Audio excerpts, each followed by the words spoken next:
ಓಂ ಸಾಯಿರಾಮ್. ಬಾಬಾ ಹೇಳ್ತಾ ಇದ್ದಾರೆ, ಮಗು ಶುಭೋದಯ. ಚಿಂತೆ ಮಾಡಬೇಡ. ಯಾಕೆ ಹೇಳು? ಇದು ಯಾವುದೋ ಒಂದು ಸಮಸ್ಯೆ ಮತ್ತೊಂದು ಸಮಸ್ಯೆಗೆ ಎಡರು ಮಾಡ್ತಾ ಇದೆ. ಆದರೆ ನೀನು ಹೆದರಬೇಡ. ಬಂದದ್ದೆಲ್ಲವೂ ಬರಲಿ. ನಾನು ನಿನ್ನ ಜೊತೆಗಿದ್ದು ಕಾಪಾಡುತ್ತೇನೆ. ಹೆದರಿ ಹಿಂದೆ ಏಟು ಹಾಕಿದರೆ ಮುಂಬರುವ ಸುಖವನ್ನು ಅನುಭವಿಸಲಾಗದು. ಹೌದು, ಈಗ ಯಾವುದೋ ಒಂದು ವಿಷಯಕ್ಕೆ ಏನೇನೋ ಅರ್ಥ ಕಲ್ಪಿಸಿಕೊಂಡು ಮಾತನಾಡೋಕ್ಕಿಂತನೂ ಅದು ಏನು ಎತ್ತ ಅಂತ ಯೋಚನೆ ಮಾಡಿ, ಎಲ್ಲಿಂದ ಬಂತು ಅನ್ನೋದನ್ನು ಯೋಚನೆ ಮಾಡು. ಆದರೆ ಒಂದು ಮಾತು ತಿಳಿದುಕೋ ಕಂದ, ಧೈರ್ಯವಾಗಿ ಮಾತನಾಡಿದರೆ ಮಾತ್ರ ನಿನಗೆ ಮುಂದಿನ ದಾರಿ ಸುಗಮವಾಗುತ್ತದೆ.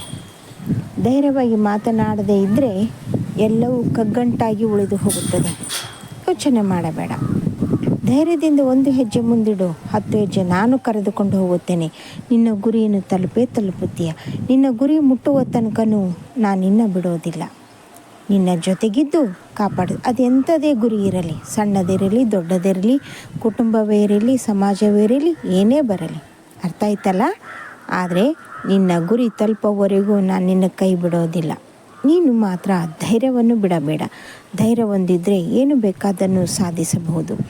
ಈಗ ಹಿಡಿದಂಥ ಕೆಲಸ, ಈಗ ಮಾಡುವಂಥ ಕೆಲಸ, ಮುಂಬರುವಂಥ ಕೆಲಸ ಎಲ್ಲವೂ ಸರಳವಾಗಿದೆ.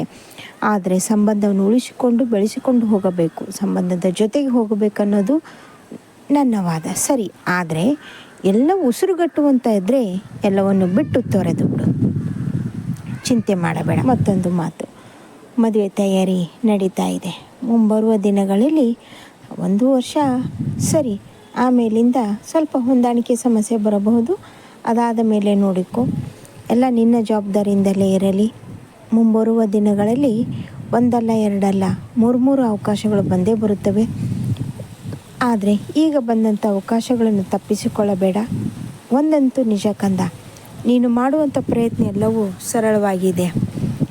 ಮತ್ತೊಂದು ಮಾತು, ಮನೆಯಲ್ಲಿ ಸ್ವಲ್ಪ ಕರ್ಪೂರದ ಎಣ್ಣೆಯನ್ನು ಸಿದ್ಧಗೊಳಿಸು. ಅಂದರೆ ಕೊಬ್ಬರಿ ಎಣ್ಣೆಗೆ ಸ್ವಲ್ಪ ಕರ್ಪೂರ ಹಾಕಿ ಬಿಸಿ ಮಾಡುತ್ತಾ ಬಾ, ಅದು ಕರಗುತ್ತದೆ. ಅದನ್ನು ದೇವರ ಮನೆಯಲ್ಲಿ ಎತ್ತಿಡು.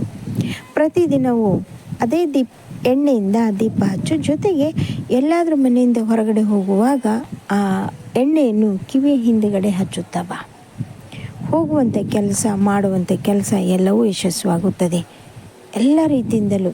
ಹಾಗೆ ವ್ಯಾಪಾರ ಅಭಿವೃದ್ಧಿ ಆಗುತ್ತದೆ. ಹಚ್ಚಿದ ತಕ್ಷಣವೇ ಅಲ್ಲ, ಅದಕ್ಕೆ ಅದರದೇ ಆದ ಸಮಯ ಬೇಕು. ಏನೇ ಒಂದು ಪ್ರಯೋಗ ಮಾಡಿದ್ರೂ 41 ದಿನ 48 ದಿನ ಬೇಕೇ ಬೇಕು. ಚಿಂತೆ ಮಾಡಬೇಡ. ಪ್ರತಿದಿನ ಮರೆಯದೇ ಇದನ್ನು ಹಚ್ಚುತ್ತಾ ಬಾ. ಎಲ್ಲ ಕೆಲಸವೂ ಸರಳವಾಗುತ್ತದೆ, ಧೈರ್ಯವೂ ಬರುತ್ತದೆ. ಹಾಗೆಯೇ ನೀವು ಮಾಡುವಂಥ ಕೆಲಸದಲ್ಲಿ ಅಭಿವೃದ್ಧಿ ಕೂಡ ಇದ್ದೇ ಇರುತ್ತದೆ. ಸರಿನಾ? ಚಿಂತೆ ಮಾಡಬೇಡ ಕಂದ. ಆದರೆ ಮಗಳ ಜೀವನ ಮುಂದೆ ಏನು ಎಂಬುದನ್ನು ಅರ್ಥ ಆಗದೆ ಕುಂತಿದ್ದೀಯಾ? ಅಡ್ಡಗೋಡೆ ಮೇಲೆ ದಿಬ್ಬ ಇಟ್ಟ ಹಾಗೆ ಆಗಿದೆ ಅಂತಲೂ ಹೇಳ್ತಾ ಇದ್ದೆಲ್ಲ. ಯಾವ ಚಿಂತೆ ಇಲ್ಲ. ಆದರೆ ಸಿಟ್ಟಿನಲ್ಲಿ ತೆಗೆದುಕೊಂಡ ನಿರ್ಧಾರ ಮತ್ತೆ ಪುನಃ ಬರೋದಿಲ್ಲ.